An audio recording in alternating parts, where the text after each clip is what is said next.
Aquarium থেকে বেরিয়ে আমরা বিচে বেশ কিছুক্ষণ সময় কাটাচ্ছিলাম। তারপর ভাবলাম বিচের সামনে যে লোকাল মার্কেটটা আছে ওটাও একটু ঘুরে দেখা যাক যে কি লোকাল ফুড আর কি কি পাওয়া যাচ্ছে ওখানে। অ্যান্ড এসে দেখলাম এখানে অনেক রকমের সি ফুড আইটেম পাওয়া যাচ্ছিল। বাট তার মধ্যেই আমার একটা দোকান চোখে পড়ে যেখানে অনেক কিউট স্টাফ ছিল। আমার বেশ ভালো লেগেছিল দোকানটা, তাই ভাবলাম একবার দোকানটাই চক্কর মেরে নিই, যদি কিছু পছন্দ হয় তাহলে আমি সেগুলো নিয়ে নেব। আর লাকিলি দোকানটায় অনেক স্মল ইয়াররিংসের কালেকশন ছিল, আর আমি ইউজুয়ালি স্মল ইয়াররিংস পরতেই বেশি ভালোবাসি, তাই জন্য আমি বেশ কয়েকটা স্মল ইয়াররিংস পছন্দ করে নিয়ে নিয়েছি। Then we started getting hungry. তো সামনেই একটা সুশির দোকান আমরা দেখতে পাই, so we went for sushi for today's lunch. এর আগেও একবার আমি সুশি ট্রাই করেছিলাম, বাট সেটা অ্যাকচুয়ালি কোথায় ট্রাই করেছিলাম আমার নিজেরও মনে নেই, বিকজ একবার কনভিনিয়েন্স স্টোরে অর মাইট বি ওর অফিস ক্যান্টিনে আমরা সুশি ট্রাই করেছিলাম, বাট আমি সেইভাবে সুশি খাইনি, জাস্ট একটা নিয়ে খেয়ে দেখেছিলাম, তাই আমার একদমই মনে নেই। So eventually this is the first time I am trying sushi. Anyway, lunch complete করার পর আমরা বাজারটা আর একটু ঘুরে দেখছিলাম। এখন আমরা বুসানের অ্যানাদার একটা ফেমাস বিচ গোয়াঙ্গালি বিচে যাব।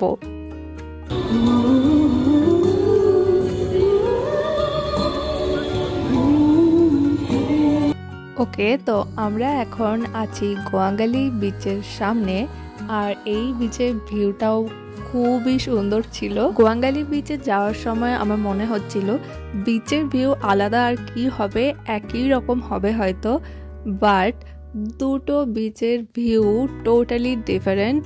লাইক হাইউন্ডে বিচের ভাইবটা ছিল বিগ সিটি ইন্টারন্যাশনাল আপস্কেল টাইপের, আর গোয়াঙ্গালি বিচের ভাইবটা বেশ লোকাল, রিল্যাক্স আর কোজি রোমান্টিক টাইপের। এই বিচটাতে অনেক রকমের অ্যাক্টিভিটি হচ্ছিল, but I am not sure যে এগুলোকে কি বলা হয়।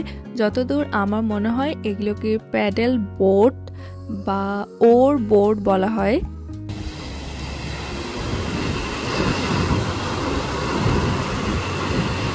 গোয়াঙ্গালি বিচেও আমরা বেশ কিছুক্ষণ বসেছিলাম, টুকটাক টিফিন করছিলাম, তারপর বিচের আশেপাশের জায়গাগুলো আমরা একটু ঘুরে দেখছিলাম।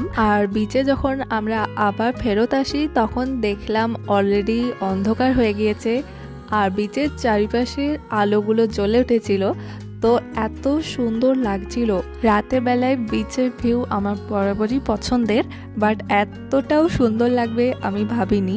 আমরাও দাঁড়িয়ে দাঁড়িয়ে বিচের ভিউ এনজয় করছিলাম, তারপর বেশ কিছু ছবিও তুলেছি, যেটা না হলে আপনার ঘোরা ইনকমপ্লিট। আমি যেখানেই যাই বেশ কিছু ছবি আর অনেক ভিডিও করি, অবভিয়াসলি আমাকে ভিডিও করে রাখি কারণ আমি এগুলো শেয়ার করি বলে। তো ভিডিও আর ছবিগুলো তোলার সবথেকে বড় কারণ যখন আমি বাড়ি ফেরত চলে যাই, পরে গিয়ে যখন আমি এগুলো দেখি ফোনে, তখন আমি ওই পুরনো স্মৃতিতে চলে যাই। আমি লিটারালি ওই জায়গাটার মানে ঘরে বসে ফিল করতে পারি যে এই রকম পরিস্থিতি ছিল, আমি তখন এইভাবে এনজয় করছিলাম ঠিক এরকম জায়গায়, মানে পুরো ব্যাপারটাকে আমি ঘরে বসে এনজয় করে নিই। এনিওয়ে, তবে কোরিয়ায় আমি একটা জিনিস ফিল করেছি, সেটা হচ্ছে যে বিচে গেলে আপনার মন আর মাইন্ড দুটোই ফ্রেশ হয়ে যায়। বিচে সমুদ্রের ঢেউ দেখতে দেখতে আপনার মন তো এমনিই ভালো হয়ে যায়, আর বিচের যে অ্যাম্বিয়েন্স থাকে সেটার জন্য আপনার মাইন্ডও ফ্রেশ হয়ে যায়। মানে অ্যাকচুয়ালি বিচের ধারে এত রকমের অ্যাক্টিভিটি হয় যে যদি কোনো উইকেন্ডে আপনি গিয়ে বিচের সময় কাটান, আপনার মাইন্ড আর মুড দুটোই ফ্রেশ হয়ে যাবে। যাই হোক, এতক্ষণ গোয়াঙ্গালি বিচে সময় কাটানোর পর আমরা আবার ব্যাক করছি হাইউন্ডে বিচে, কারণ হাইউন্ডে বিচের কাছেই আমাদের বাড়ি ফেরার বাসটা আমাদের ধরতে হবে। তো সেই জন্য আমরা হাইউন্ডে বিচে আবার যাচ্ছি। তো এই সুযোগে হাইউন্ডে বিচের রাতের ভিউটাও একদম দেখা হয়ে যাবে যে রাতের বেলায় হাইউন্ডে বিচের ভাইবসটা কেমন থাকে। ওকে, তো আমরা হাইউন্ডে বিচে চলে এসেছি, আর হাইউন্ডে বিচটাও রাতের বেলায় বেশ সুন্দর লাগছে।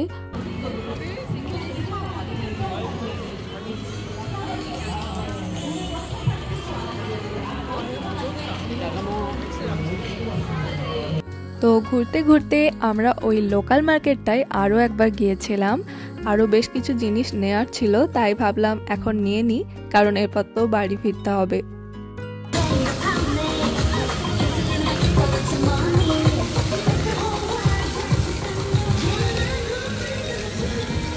এই যে একটা মিউজিক্যাল ফাউন্টেন শো হচ্ছিল and it's really looked amazing. সবাই দাঁড়িয়ে ব্যাপারটা এনজয় করছিল, আমরাও বেশ কিছুক্ষণ দাঁড়িয়ে দেখছিলাম। তারপর আমাদের যেহেতু বাড়ি যাওয়ার ছিল তাই আমরা তাড়াতাড়ি চলে আসি। তবে বুসানে আরও অনেক স্পট ছিল যেগুলো ঘুরে দেখা যেত, বাট আমাদের সেরকমভাবে প্ল্যানিংটা একটু ভুল হয়, কারণ আমরা এর কিছুদিনের মধ্যেই ইন্ডিয়া ব্যাক করছিলাম পার্মানেন্টলি, তাই সেই রকমভাবে বুসানটা ঘুরে দেখা আমাদের পক্ষে সম্ভব হয়নি।